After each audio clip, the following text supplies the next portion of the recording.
ਵਾਹਿਗੁਰੂ ਜੀ ਕਾ ਖਾਲਸਾ ਵਾਹਿਗੁਰੂ ਜੀ ਕੀ ਫਤਿਹ। ਸੋ ਸਾਧ ਸੰਗਤ ਲੜੀਵਾਰ ਚੱਲ ਰਿਹਾ ਪ੍ਰੋਗਰਾਮ 1947 ਦਾ ਸੰਤਾਪ।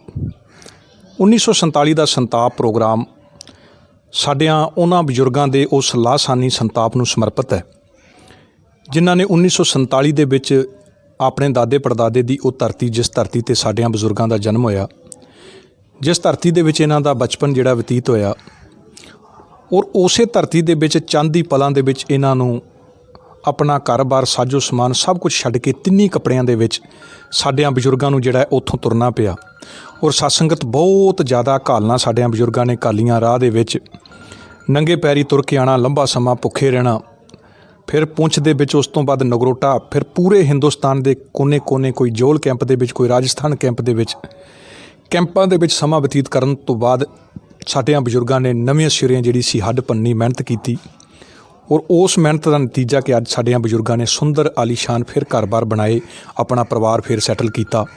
ਜੇ ਅੱਜ ਸਾਡਾ ਪਰਿਵਾਰ, ਜੇ ਸਾਡੇ ਘਰ-ਬਾਰ ਬਣੇ ਨੇ, ਇਹਦੇ ਪਿੱਛੇ ਸਾਧ ਸੰਗਤ ਸਾਰੀ ਘਾਲਣਾ ਇਹਨਾਂ ਬਜ਼ੁਰਗਾਂ ਦੀ ਹੈ ਜਿਨ੍ਹਾਂ ਨੇ ਮਿਹਨਤ ਕਰਕੇ ਸਾਨੂੰ ਨਵੇਂ ਸਿਰਿਓਂ ਸਾਡਾ ਰਹਿਣ ਬਸੇਰਾ ਇੱਥੇ ਕੀਤਾ। ਸੋ 1947 ਦੇ ਸੰਤਾਪ ਦੇ ਹੰਡਾਏ ਬਜ਼ੁਰਗ ਜਿੱਥੇ ਵੀ ਸਾਨੂੰ ਮਿਲਦੇ ਨੇ, ਅਸੀਂ ਉਹਨਾਂ ਦੇ ਘਰੋਂ ਘਰੀ ਪਹੁੰਚ ਜਾਂਦੇ ਹਾਂ। ਔਰ ਉਹਨਾਂ ਦੇ ਕੋਲੋਂ 1947 ਦੇ ਸੰਤਾਪ ਔਰ ਜੋ ਜਾਣਕਾਰੀ ਉਹਨਾਂ ਪਾਸੋਂ ਸਾਨੂੰ ਮਿਲਦੀ ਹੈ ਉਹ ਆਮ ਸੰਗਤ ਦੇ ਸਾਹਮਣੇ ਅਸੀਂ ਪੇਸ਼ ਕਰਦੇ ਹਾਂ। ਸੋ ਸਾਧ ਸੰਗਤ, ਅੱਜ ਅਸੀਂ ਭੋਰ ਕੈਂਪ ਵਾਰਡ ਨੰਬਰ 1 ਦੇ ਵਿੱਚ ਪਹੁੰਚੇ ਹਾਂ, ਜਿੱਥੇ ਸਾਡੇ ਪਾਸ ਸਾਡੇ ਸਨਮਾਨਯੋਗ ਬਜ਼ੁਰਗ ਰਿਟਾਇਰਡ ਮੇਜਰ ਸਰਦਾਰ ਗੁਰਮੁਖ ਸਿੰਘ ਜੀ, ਅਸੀਂ ਉਹਨਾਂ ਦੇ ਘਰ ਪਹੁੰਚੇ ਹਾਂ। 1947 ਦਾ ਸੰਤਾਪ ਇਹਨਾਂ ਨੇ ਆਪਣੇ ਪਿੰਡੇ 'ਤੇ ਕਿੱਦਾਂ ਹੰਡਾਇਆ, ਔਰ ਉਸ ਤੋਂ ਬਾਅਦ ਇਹਨਾਂ ਦਾ ਜਿਹੜਾ ਇਸ ਸਮਾਜ ਦੇ ਵਿੱਚ ਰਹਿੰਦਿਆਂ ਜਿਹੜੀ ਇਹਨਾਂ ਦੀ ਆਪਣੀ ਜਿਹੜੀ ਹੈ ਉਹ ਜਿੰਨੀ ਵੀ ਘਾਲਣਾ ਇਹਨਾਂ ਨੇ ਘਾਲੀ, ਆਪ ਜੀ ਨਾਲ ਆਪ ਬਾਖੂਬ ਸਾਂਝ ਕਰਨਗੇ। ਆਓ ਬਾਬਾ ਜੀ ਨਾਲ ਵਿਚਾਰ ਕਰਦੇ ਹਾਂ। ਬਾਬਾ ਜੀ ਵਾਹਿਗੁਰੂ ਜੀ ਕਾ ਖਾਲਸਾ ਵਾਹਿਗੁਰੂ ਜੀ ਕੀ ਫਤਿਹ। ਹੋਰ ਬਾਬਾ ਜੀ ਸਿਹਤ ਠੀਕ ਠਾਕ ਦੀ ਆ? ਬਿਲਕੁਲ ਠੀਕ ਹੈ ਜੀ। ਬਲਦਿਆ ਹਾਂ, ਠੀਕ ਠਾਕ ਹੈ। ਤੁਸੀਂ ਪੁੰਛੀ ਦੇ ਮਾਂ? ਹਾਂ, ਪੁੱਛੀ ਚਲਾ ਫਿਰ ਜਿੰਨੀ ਹੋਈ ਉਨੀ ਪੁੰਛੀ ਬੋਲਿਆ। ਚਲੋ ਕੋਸ਼ਿਸ਼ ਕਰਾਂਗੇ ਜੀ। मैं कह था कि मैं बोलनी पे नहीं, मैं लोग आने तुसें पूछिए बोलनी, अच्छा अच्छा, तो तुस पूछिए था, तुसें कने पूछिए बोल सा। चलो ठीक है। अच्छा बाबा जी, पहले मैं दसा सब तो पहले साडा नाम केड़ा? मेरा नाम जी मेजर गुरमुख सिंह। मेजर गुरमुख सिंह। हाँ जी। अच्छा, तो पिछे घरे ना जेते थे आना तुसें? घरा ना चेता है। केड़ा इलाका सर साडा? पैल सी जी साडा, तहसील बाग दा। कर सुना ये पैल बाग ने नाली पे कोई? नहीं, कोई 4-5 मील दे तौर ते सी। मील होया समय कोई 6 किलोमीटर कोले दे पासे? कोले दी तरफा। कोले दी तरफा करेक्ट। ते इन्ने ना थाना भी तीरकोट सा? थाना साडा तीरकोट। अच्छा, तुसाड़ा इन्ने थाना? इन्ना दा कोई थाना है। अच्छा, नेड़े है साडा इस तरह सी ना, जिस तरह बाग तो निकले ते कोले दी तरफ जाने वास्ते रस्ता जंगल भी सी। वो 6-7 मील जिहड़ा रस्ता सी वो निकल के वो पिया जिहा बंदा सी, कोई पक्की रोड है नहीं सी। रोड़ा तो उदों है नहीं। आहो, पिया जिहा वो पिया दे उत्ते ही साडा घर सी, पिंड दे विच जिहड़ा पैल जिहड़ा सी।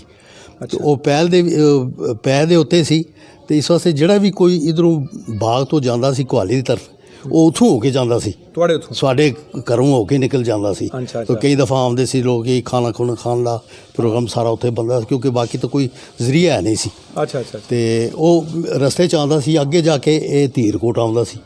धीरकोट चढ़ के वो नंगला पार करके धीरकोट को ऊपर टिब्बे थी। हाँ, ये साडा पिंड जिहड़ा सी ये थोड़ा उच्चा सी, ते उस फिर थल्ले डाउन नूं चलदे जांदे सां। जिस तरह जा दस्सिया सी ते सरदार बूटा सिंह दा घर ਜਿਹੜਾ ਮੈਂ ਤੁਹਾਨੂੰ ਦੱਸਿਆ, ਉਹ ਉਹਨਾਂ ਦਾ ਪੱਕਾ ਮਕਾਨ ਸੀ, ਗੁਰਦੁਆਰਾ ਸੀ। ਹਾਂ ਕਰੈਕਟ। ਹਾਂ, ਉਸ ਤੋਂ ਥੱਲੇ ਨੂੰ ਮੁੜ ਕੇ ਜਾਣ ਦੇ ਥੱਲੇ ਅੱਗੇ ਨਾਲਾ ਪੈਂਦਾ ਸੀ। ਅੱਛਾ, ਥੱਲੇ ਨਾਲਾ ਸੀ, ਨਾਲੇ ਤੋਂ ਫਿਰ ਪਹਾੜੀ ਚੜ੍ਹ ਕੇ ਉੱਤੇ ਅੱਗੇ ਧੀਰਕੋਟ ਆਉਂਦਾ ਸੀ। ਸਮੇਂ ਥੋੜਾ ਉੱਪਰ ਨੱਕੇ ਉੱਪਰ ਸੀਗਾ। ਕਿਉਂ ਸਾਡੇ ਪਿੰਡ ਤੋਂ ਸਾਹਮਣੇ ਚਲਾ ਦੇਖੋ ਤੁਸੀਂ ਤਾਂ ਨੱਕੇ ਦੇ ਉੱਤੇ ਉਹ ਤੁਹਾਡੇ ਪਿੰਡ ਦਾ ਲੱਭਣਾ ਸਰ? ਨਹੀਂ ਬਿਲਕੁਲ ਲੱਭਦਾ ਸੀ, ਤਾਂ ਦੂਰ ਸੀ ਥੋੜਾ। ਅੱਛਾ, ਲੇਕਿਨ ਲੱਭਦਾ ਸੀ। ਇਧਰ ਤੁਹਾਡੇ ਪਿੰਡ ਦਾ ਬਾਗ ਵੀ ਲੱਭਣਾ ਸਾ ਫਿਰ? ਨਹੀਂ, ਬਾਗ ਪਿੱਛੇ ਸੀ ਨਾ, ਬਾਗ ਨਹੀਂ ਸੀ ਲੱਭਦਾ। ਅੱਛਾ, ਮੈਂ ਸਾਹਮਣੇ ਸੇ ਲੱਭਦਾ। ਜਾਲੇ ਜੰਗਲ ਚ ਕਿਹੜਾ ਪਿੰਡ ਲੱਭਣਾ ਸਾ? ਇਹ ਬਾਕੀ ਤਾਂ ਇਤਨਾ ਕੋਈ ਯਾਦ ਨਹੀਂ ਹੈ ਸਾਨੂੰ। ਅੱਛਾ, ਲੇਕਿਨ ਇਹ ਹੈ ਜਿਹਦਾ ਚਲੈਰੀ ਚਲੂਰੀ ਵੀ ਹੈ, ਉਸੇ ਚ ਆਉਂਦੀ ਹੈ। ਇਹ ਵੀ ਸਾਹਮਣੇ ਪਲੰਦਰੀ ਨਾ, ਪਲੰਦਰੀ ਤੇ ਹੈ ਟੰਗਿਆਟ। हाँ, टंगियाट वगैरह ਨਾਲ बनी पसारी, ਇਹ ਵੀ ਕੋਲੇ ਕੰਨੇ इसे रोड ते आउंदे सन। ਇਹ ਬੈਲਟ ਪਈ ਹੈ ਨਾ, बेल्ट पूरा ही कोई पैंदा सी। आओ, अच्छा अच्छा। अच्छा, थोड़े पापा जी ने क्या नाम सा? मेरे फादर साहब का नाम सी जी ज्ञानी जीवन सिंह। ਗਿਆਨੀ ਜੀਵਨ ਸਿੰਘ। ਹਾਂਜੀ। ਗਿਆਨੀ ਜੀਵਨ ਸਿੰਘ ਹੋਰਾਂ ਨੇ ਬੜਾ ਉਹਨਾਂ ਜ਼ਿਕਰ ਕੀਤਾ, 2-3 ਇੰਟਰਵਿਊ ਸਾਡੇ ਵੀਰ ਨੇ ਕੀਤਾ। ਆਹੋ। ਤੇ ਤੁਹਾਡੇ ਦਾਦਾ ਜੀ ਨਾ? ਦਾਦਾ ਜੀ ਦਾ ਸਰਦਾਰ ਨਾਮਾ ਸਿੰਘ। ਨਾਮਾ ਸਿੰਘ, ਹਾਂਜੀ। ਤੇ ਪੜਦਾਦੇ? ਪੜਦਾਦੇ ਦਾ ਸੀ ਸਰਦਾਰ ਚਲੋ ਅੱਗੇ ਛੇਤੀ ਮਹਿਤਾ ਲੋਖਾ ਸਿੰਘ। ਮਹਿਤਾ ਲੋਖਾ ਸਿੰਘ। ਹਾਂਜੀ।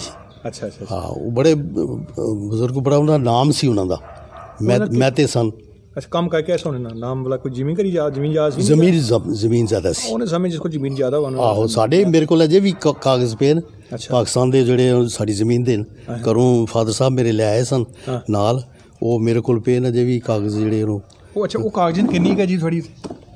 ਉਹ ਉਰਦੂ ਵਿੱਚ ਲਿਖਿਆ, ਕੁਝ ਸਮਝ ਨਹੀਂ ਆਉਂਦੀ, ਲੇਕਿਨ ਕਾਫੀ ਹੈ। ਜਿਸ ਤਰ੍ਹਾਂ ਅਸੀਂ ਆਪਣੇ ਆਪ ਨੂੰ ਯਾਦ ਕਰੀਏ ਤੇ ਸਾਨੂੰ ਪਤਾ ਲੱਗਦਾ ਵੀ ਸਾਡੀ ਕਾਫੀ ਜ਼ਮੀਨ ਸੀ, ਕਿਉਂਕਿ ਅਸੀਂ ਉੱਥੋਂ ਚੱਲਣ ਤੋਂ ਪਹਿਲੇ 47 ਤੋਂ ਪਹਿਲੇ ਵੀ ਅਸੀਂ ਆਪਣਾ ਜਿਹੜਾ ਮਕਾਨ ਤਾਂ ਉਹ ਬਣਿਆ ਹੋਇਆ ਸੀ। ਉਸ ਤੋਂ ਬਾਅਦ ਅਸੀਂ ਇੱਕ ਮਕਾਨ ਹੋਰ ਖਰੀਦਿਆ। ਅੱਛਾ। ਹਾਂ, ਮੁਸਲਮਾਨਾਂ ਕੋਲੋਂ। ਐਕਚੁਅਲੀ ਮੁਸਲਮਾਨ ਜਿਹੜੇ ਸਿਆਣੇ ਸਨ ਥੋੜ੍ਹੇ, ਤੇ ਉਹਨਾਂ ਨੇ ਸੋਚਿਆ ਸੀ ਕਿ ਭੈਣ ਜੇ ਪਾਕਿਸਤਾਨ ਤਾਂ ਬਣਨਾ ਹੀ ਹੈ, ਇਹ ਕਾਰਵਾਈ ਹੋਣੀ ਹੈ, ਤੇ ਉਹਨਾਂ ਨੇ ਜ਼ਮੀਨਾਂ ਆਪਣੀਆਂ ਵੇਚਣੀਆਂ ਸ਼ੁਰੂ ਕਰਤੀਆਂ। ਸਰਦਾਰਾਂ ਆ ਗਏ? ਸਰਦਾਰਾਂ ਆ ਗਏ, ਪਤਾ ਸੀ ਮੁੜਿਆ ਸੀ। ਆਹੋ। ਅਸੀਂ ਫਿਰ ਉਹ ਫਾਦਰ ਸਾਹਿਬ ਸਾਡੇ ਚਲਤੇ ਪੁਰਦੇ ਸਨ ਚੰਗੇ, ਉਹਨਾਂ ਨੇ ਉਹ ਜ਼ਮੀਨ ਵੀ ਖਰੀਦ ਲਈ ਉੱਥੇ ਤੇ ਮਕਾਨ ਵੀ ਖਰੀਦ ਲਿਆ। ਅੱਛਾ। ਬਹੁਤ ਤਗੜਾ ਮਕਾਨ ਸੀ, ਜ਼ਮੀਨ ਸੀ, ਤੇ ਉਹ ਜਾਇਦਾਦ ਬਣਾਈ। ਬਾਕੀ ਆਪਣੇ ਘਰ ਵੀ ਕਾਫੀ ਜਾਇਦਾਦ ਸੀ, ਜ਼ਮੀਨ ਕਾਫੀ ਸੀ। ਫਰੂਟ ਦੇ ਬੂਟੇ ਵਗੈਰਾ ਜਿਹੜੇ ਉੱਧਰ ਕੋਈ ਗੁਰਦੁਆਰਾ ਨਹੀਂ ਹੈ ਉੱਥੇ, ਫਰੂਟ ਨੂੰ ਪੁੱਛਦਾ ਕੋਈ ਨਹੀਂ ਆ ਉੱਥੇ, ਕੁਛ ਨਹੀਂ ਪੁੱਛਦਾ ਸੀ। ਆਹੋ, ਇੱਥੇ ਤਰਸਨੇ ਸਾਰੇ। ਅੱਛਾ, ਗੱਲ ਸੁਣੋ, ਤੁਹਾਡੇ ਦਾਦਾ ਜੀ ਹੋਰ ਜਿਹੜੇ ਸੀ ਇਹ ਕਿੰਨੇ ਭਰਾ ਸੀ? ਇਹ ਦਾਦਾ ਜੀ ਮੇਰੇ ਸਨ 3 ਭਰਾ ਸਨ। ਉਹ ਕਿਹੜੇ ਕਿਹੜੇ? ਇਹ ਸੀ ਸਰਦਾਰ ਨਰੈਣ ਸਿੰਘ, ਜਿਹੜੇ ਤਰਲੋਕ ਸਿੰਘ ਹੋਰਾਂ ਦੇ ਫਾਦਰ। ਕਿਹੜੀ ਰਹਿਣੇ? ਸਰਦਾਰ ਤਰਲੋਕ ਸਿੰਘ ਪਾਰਲੇ ਕੈਂਪ ਤੇ ਨਹੀਂ, ਇਹ ਪਹਿਲ ਦੇ। ਇਹ ਆਪਣਾ ਤਰਲੋਕ ਸਿੰਘ ਜਿਹੜਾ ਤੂੰ ਸਾਡੇ ਊਧਮ ਸਿੰਘ ਹੋਰਾਂ ਕੋਠੀਆਂ ਦਾ ਨਾ, ਉਹ ਉਹਨਾਂ ਦੀ ਕੁੜੀ ਵਿਆਹੀ ਨਹੀਂ, ਉਹ ਜਿਸ ਚਿੱਟੀ ਆਹਨੇ। ਅੱਛਾ ਅੱਛਾ ਅੱਛਾ, ਉਹਨਾਂ ਦੇ ਪਿਤਾ ਜੀ? ਉਹਨਾਂ ਦੇ ਪਿਤਾ ਜੀ ਕਵਲ ਨੈਣ ਸਿੰਘ ਹੋਰੇ ਸੁਰੇ। ਤੇ ਇਹ ਭਾਈ ਆਜਬ ਸਿੰਘ, ਉਹ ਸ਼ਹਿਰ रहने से पहले गुरुद्वारे से पढ़ने केड़ा माइया ना गुरुद्वारा, ਮਾਈਆਂ ਦਾ ਗੁਰਦੁਆਰੇ ਸੀ। ਗੱਲ ਸੁਣੋ, ਉਹ ਹੈ ਨਾ ਭਾਈ ਅਜੀਤ ਸਿੰਘ? ਨਹੀਂ, ਉਹਨਾਂ ਦੀ ਡੈਥ ਹੋ ਗਈ ਸੀ। ਮਹਾਰਾਜ ਜੀ ਉਹਨੇ ਨੇ। ਇੱਕ ਰਗਵੀਰ ਸਿੰਘ ਸੇ, ਉਹ ਕਿਹੜੀ ਸੀ? ਉਹ ਬਾਵੇ ਬਕਾਲੇ ਰਹਿਣੇ ਉਹ ਆਹੋ ਪੰਜਾਬੀ ਸੀ। ਹਾਂ। ਅੱਛਾ ਅੱਛਾ ਅੱਛਾ, ਇਹ ਨੈਣ ਸਿੰਘ ਉਹਨੇ ਸੋਹਰਾ ਸਾਹਿਬ ਨੇ। ਅੱਛਾ, ਇੱਕ ਦੂਏ ਦਾਦੇ ਨੇ ਕਿਹੜਾ ਭਰਾ ਸੀ? ਦੂਸਰੇ ਸੀ ਸਰਦਾਰ ਰਤਨ ਸਿੰਘ। ਉਹ ਉਹਨਾਂ ਨਾਲ ਕੌਣ ਸੀ? ਉਹਨਾਂ ਦੇ ਸਾਡੇ ਬਿਸ਼ਨ ਸਿੰਘ, ਇਹ ਸਰਦਾਰ ਬਿਸ਼ਨ ਸਿੰਘ ਸੀ, ਲੀਡਰ ਸੀ ਇੱਥੇ ਪਿੱਤਾਪੁਰ ਕੰਪਨੀ, ਭੋਰ ਕੈਂਪ ਦੇ। ਆਹੋ, ਉਹ ਬਾਉ ਜੰਗ ਸਿੰਘ ਦੇ ਨਾਲ ਹੀ ਰਹਿੰਦੇ ਸਨ ਉਹ। ਅੱਛਾ। ਆਹੋ। ਤੇ ਤੀਏ ਥੋੜੇ ਦਾਦਾ ਜੀ ਆਪਣੇ ਤੀਸਰੇ ਸਨ ਜੀ ਭਰਾ ਕਿਹੜੇ ਸੀ? ਕਿਹਦੇ? ਸਿੰਘ ਹੋਰ ਨੇ। ਹੈਂ? ਬਿਸ਼ਨ ਸਿੰਘ ਹੋਰ ਨੇ। ਬਿਸ਼ਨ ਸਿੰਘ ਦੇ ਭਰਾ ਸੀ ਸਰਦਾਰ ਈਸ਼ਰ, ਉਹਦੀ ਡੈਥ ਹੋ ਗਈ ਸੀ। ਉਹ ਈਸ਼ਰ ਸਿੰਘ ਦਾ ਲੜਕਾ, ਇਹ ਪਰ ਜਿਹੜੇ ਮੁੰਡੇ ਨੇ ਨਾ ਆਪਣੇ ਹਰਬੰਸ ਸਿੰਘ ਹੋਰ ਸਨ। ਅੱਛਾ ਅੱਛਾ, ਹਰਬੰਸ ਸਿੰਘ ਜਿਹੜਾ ਇਹ ਸਟੀਆ ਸਿੰਬਲਾ, ਖੁਸ਼ਹਾਲ ਸਿੰਘ ਹੋਰ ਨੇ ਕੁੜੀ ਵਿਆਹੀ ਨਹੀਂ। ਆਹੋ, ਇਹਨਾਂ ਨੇ ਤਬੇ ਨਹੀਂ। ਆਹੋ, ਖੁਸ਼ਹਾਲ ਸਿੰਘ ਹੋਰਾਂ ਨੇ। ਖੁਸ਼ਹਾਲ ਸਿੰਘ ਬੋੜੀ ਮਹੱਲਾ, ਬੋੜੀ ਮਹੱਲੇ ਦੇ। ਆਹੋ, ਉਹਨਾਂ ਦੀ ਕੁੜੀ ਵਿਆਹੀ ਨਹੀਂ ਸੀ। ਜੈਲੋਜੀ ਮਾਈਨਿੰਗ ਗਈ ਸੀ। ਇਹ ਭਰਾ ਸੀ ਉਹਨਾਂ ਦਾ, ਈਸ਼ਰ ਸਿੰਘ ਵੱਡਾ ਭਰਾ ਸੀ ਇਹਨਾਂ ਦਾ। ਅੱਛਾ, ਤੂੰ ਭਾਵੇਂ ਥੋੜੀ ਜਿਹੀ ਕੁਰਸੀ ਨਾਲ ਕਰੀ ਨਾ, ਹੋਰ ਜੇ ਦੂਰ ਪੈਣਾ ਮੈਂ। ਹਾਂ ਬਸ ਠੀਕ ਹੈ। ਅੱਛਾ, ਤੇ ਇੱਕ ਤੁਹਾਡੇ ਦਾਦਾ ਜੀ ਹੋ ਗਏ? ਆਹੋ। ਅੱਛਾ, ਤੇ ਇੱਕ ਹੋਏ ਸਨ ਰਤਨ ਸਿੰਘ ਤੇ ਥੋੜਾ ਖਿਆਲ ਰੱਖਿਓ, ਮੈਂ ਜੇ ਅੰਦਰਲੀ ਨਾਲ ਬੂਟਾ ਸਿੰਘ ਵੀ ਸੀ, ਲੇਕਿਨ ਬੂਟਾ ਸਿੰਘ ਦਾ ਕੁਛ ਇਹਨਾਂ ਦਾ ਉਹ ਮਾਵਾਂ ਤੇ ਭਰਾ ਪਿਓ ਦਾ ਕੋਈ ਡਿਫਰੈਂਸ ਸੀਗਾ ਸੀ ਉਸ ਕਾਰਨ, ਲੇਕਿਨ ਉਹ ਵੀ ਐਸਾ। ਤੇ ਇਹਨਾਂ ਨੇ ਦਾਦਿਆਂ ਦੀ ਭੈਣ ਕਿਹੜੀ ਸੀ ਕੋਈ? ਭੂਆ ਤੋਂ ਸਾਡੀ, ਮਤਲਬ ਤੁਹਾਡੇ ਪਿਤਾ ਜੀ ਨੇ ਭੂਆ ਹੋਈ। ਸਹੀ ਭੂਆ ਤਾਂ ਕੋਈ ਨਹੀਂ ਸੀ ਸਾਡੀ। ਅੱਛਾ, ਲੇਕਿਨ ਇਸ ਤਰ੍ਹਾਂ ਜਿਸ ਤਰ੍ਹਾਂ ਹੁਣ ਸਰਦਾਰ ਸਿੰਘ ਚਾਚੇ ਦੀ ਭੈਣ ਹੋਈ, ਉਹ ਭੂਆ ਹੀ ਸੀ ਸਾਡੀ। ਅੱਛਾ, ਇਹ ਥੋੜੇ ਆਹੋ ਜਰਬਾ ਦੇ ਦਿੱਤੇ। ਆਹੋ, ਉਸ ਤਰ੍ਹਾਂ ਹਿਸਾਬ ਸੀ। ਅੱਛਾ, ਉਸ ਤੋਂ ਬਾਅਦ ਤੁਹਾਡੇ ਪਿਤਾ ਜੀ ਕਿੰਨੇ ਭਰਾ ਸੀ? ਪਿਤਾ ਜੀ ਅਸੀਂ ਇਹ 3 ਭਰਾ ਸਨ। ਪਿਤਾ ਜੀ ਵੀ ਤੇਰਾ ਸੀ? ਹਾਂ, 3 ਸਨ। ਇੱਕ ਪਿਤਾ ਜੀ ਸਨ, ਇੱਕ ਗੋਪਾਲ ਸਿੰਘ ਸੀ ਡਾਕਟਰ, ਜਿਹੜਾ AMC ਸੀ। पहले भोरिया रहने से। अच्छा, ਇੱਥੇ ਪਰੇ ਹੀ ਘਰ ਸੀ। आजकल एक 2 गाड़ीगढ़ रहने। ਅੱਛਾ ਤੇ ਇੱਕ ਨਾਨਕ ਨਗਰ ਹੈ ਨਾ, 2 ਨਾਨਕ ਨਗਰ ਨੇ। 2 ਗਾਡੀਗੜ੍ਹ ਰਹਿੰਦੇ ਨੇ, ਹਾਂ, ਇੱਕ ਨਾਨਕ ਨਗਰ ਤੇ 2 ਨਾਨਕ ਹਾਂ, ਨਗਰ। 2 ਨਾਨਕ ਨਗਰ। ਇੱਕ ਉਹ ਪ੍ਰੀਤਮ ਸਿੰਘ ਹੈ ਨਾ, ਟੈਂਟ ਹਾਊਸ ਵਾਲਾ, tent house, Nanak Nagar. Tent house. Amit ਵਾਲੇ। ਆਹੋ, ਅਮਿਤ ਵਾਲਾ। ਹਾਂ, ਅਮਿਤ ਵਾਲਾ ਮੇਰੇ ਭਰਾ ਤਾਏ ਚਾਚੇ ਦਾ ਲੜਕਾ ਹੈ। ਅੱਛਾ ਅੱਛਾ। ਹਾਂ, ਤੇ ਉਸਦਾ ਦੂਸਰਾ ਭਰਾ ਹੈ। ਮੈਨੇਜਰ ਹੈ। ਹਾਂ, ਉਹ ਮੈਨੇਜਰ ਜਿਹੜਾ ਉਹ ਉਹਨਾਂ ਦਾ ਭੈਣੀ ਆ ਡਾਕਟਰ ਸਰਦਾਰ ਸੁਰਿੰਦਰ ਸਿੰਘ ਦਾ, Surinder Singh. Doctor Surinder Singh eye specialist ਹੈ ਨਾ, ਆਹੋ ਸੁਰਿੰਦਰ ਸਿੰਘ। ਉਹਨਾਂ ਦਾ ਭੈਣੀ ਆ ਉਹ। ਅੱਛਾ। ਉਹ ਉਸਦੇ ਅੱਗੇ 2 ਬੱਚੇ ਨੇ, ਕੁੜੀ ਤੇ ਮੁੰਡਾ, ਦੋਵੇਂ ਹੀ ਡਾਕਟਰ ਹਨ। ਅੱਛਾ, ਉਹ ਕਿਹੜੇ ਨਾਮ ਉਹਨਾਂ ਦੇ ਬੱਚਿਆਂ ਦੇ ਵੈਸੇ ਤੇ ਯਾ ਨਾਮ ਯਾਦ ਨਹੀਂ। ਛੋਟੇ ਹੀ ਜਦੇ ਆ ਜੀ। ਅੱਛਾ। ਹਾਂ, ਨਹੀਂ ਡਾਕਟਰ ਬਣ ਗਏ ਨਹੀਂ। ਨਹੀਂ ਆਹੋ, ਮਤਲਬ ਛੋਟੇ ਉਮਰ ਦੇ ਜਦੇ। ਹਾਂ, ਲੜਕੀ ਦੀ ਉਹਦੀ ਸ਼ਾਦੀ ਹੋ ਚੁੱਕੀ ਹੈ, ਉਹ ਵੀ ਕਿਸੇ ਡਾਕਟਰ ਨਾਲ ਹੋਈ ਹੈ, ਕੋਈ ਆਰਸਪੁਰੇ ਦਾ ਡਾਕਟਰ ਹੈ, ਉਹਨਾਂ ਦੇ ਨਾਲ ਹੀ ਸੀ। ਉਹ ਲੜਕੀ ਦੀ ਸ਼ਾਦੀ ਹੋਈ ਹੈ, ਲੜਕਾ ਅਜੇ ਸ਼ਾਦੀ ਨਹੀਂ ਕੀਤੀ ਉਸਨੇ। ਅੱਛਾ ਤੇ ਅੱਛਾ। ਹੋਰ ਤਰੀਏ ਸਾਡੇ ਹੋਈਏ। ਹਾਂ, ਇੱਕ ਸਾਡਾ ਤੀਸਰਾ ਸਾਡੇ ਛੋਟਾ ਚਾਚਾ ਸੀ ਸਰਦਾਰ ਕਿਸ਼ਨ ਸਿੰਘ। ਉਹ ਪਹਿਲੇ ਆਰਮੀ ਸੀ ਸੈਕੰਡ ਵਰਲਡ ਵਾਰ ਦੇ ਵਿੱਚ। ਅੱਛਾ। ਉਸ ਤੋਂ ਬਾਅਦ ਉਹ ਆਰਮੀ 'ਚ ਵਾਪਸ ਆ ਗਿਆ। ਜਦੋਂ ਲੜਾਈ ਵਗੈਰਾ ਖਤਮ ਹੋਈ ਤਾਂ ਘਰ ਆ ਗਏ ਨੇ। ਉਸ ਤੋਂ ਬਾਅਦ ਉਸਨੇ ਇਹ 47 ਦਾ ਚੱਕਰ ਪਿਆ ਇੱਥੋਂ, ਜਿਹੜਾ ਅਸੀਂ ਆ ਗਏ ਵਾਪਸ। ਉਸ ਤੋਂ ਬਾਅਦ ਉਹ ਦਿੱਲੀ ਚਲੇ ਗਏ। ਅਸੀਂ ਸਾਰੇ ਹੀ ਦਰਅਸਲ ਦਿੱਲੀ ਚਲੇ ਗਏ ਸਾਂ। ਅੱਛਾ। ਹਾਂ, ਚਲੋ ਇਹ ਅਸੀਂ ਇਹਦੇ ਬਾਅਦ ਚ ਆਵਾਂਗੇ ਪੂਰੇ ਪ੍ਰੋਪਰ। ਅੱਛਾ, ਤੁਸੀਂ ਪਹਿਲੇ ਮੈਨੂੰ ਦੱਸੋ, ਇਹ ਹੋ ਗਏ ਤੁਹਾਡੇ ਫਾਦਰ ਸਾਹਿਬ। ਤੁਹਾਡੇ ਬੱਚੇ ਅੱਗੇ ਹੁਣ ਦੱਸੋ, ਤੁਹਾਡੇ ਬੱਚੇ ਕਿੰਨੇ? ਮੇਰੇ ਬੱਚੇ 2 ਲੜਕੇ ਤੇ 2 ਲੜਕੀਆਂ। ਕਿਹਨ ਮੇਰਾ ਕਰਤੇ ਤੇ ਕਿਹੜਾ ਨਾਂ ਨਹੀਂ? ਬੇਟੇ ਦੱਸੋ ਪਹਿਲੇ। ਬੇਟਾ ਜੀ ਮੇਰਾ ਗੁਰਨਾਮ ਸਿੰਘ ਨਾਮ ਉਹਦਾ, ਉਹ ਕੀ ਉਹ ਕਰਦਾ? ਆਸਟ੍ਰੇਲੀਆ 'ਚ ਹੈ। ਅੱਛਾ, ਬਾਹਰ। ਸਿਟੀਜ਼ਨ ਆ ਉੱਥੇ ਦਾ। ਉਹਨਾਂ ਦੇ ਬੱਚੇ ਬੁੱਚੇ? ਨਹੀਂ, ਉਹਨਾਂ ਦਾ ਕੋਈ ਬੱਚਾ ਨਹੀਂ ਹੈ ਜੀ। ਅੱਛਾ। ਹਾਂ, ਸ਼ਾਦੀ ਲੇਟ ਹੋਈ ਹੈ ਅਸੀਂ। ਠੀਕ। 16ਵੀਂ ਸ਼ਾਦੀ ਹੋਈ ਸੀ ਅੱਛਾ। ਤੇ ਉਹ ਜੇ ਬੱਚਾ ਕੋਈ ਨਹੀਂ। ਤੇ ਦੂਸਰੇ? ਦੂਸਰੀ ਲੜਕੀ ਹੈ ਮੇਰੀ, ਬੜੀ ਲੜਕੀ। ਅੱਛਾ। ਉਹ ਟੀਚਰ ਹੈ ਗਵਰਨਮੈਂਟ ਦੀ। ਉਹ ਕਿੱਥੇ ਮੈਰਿਡ ਹੈ? ਉਹ ਨਹੀਂ, ਮੈਰਿਜ ਨਹੀਂ ਕੀਤੀ ਉਸਨੇ। ਤੇ ਉਸ ਤੋਂ ਬਾਅਦ ਤੀਜਾ ਛੋਟੀ ਲੜਕੀ ਹੈ, ਉਹਦੀ ਮੈਰਿਜ ਹੋਈ ਹੈ। ਉਹ ਹੈ ਨਾਨਕ ਨਗਰ। ਕੀ ਨਾਮ ਤੁਹਾਡੇ ਦਾਮਾਦ ਦਾ?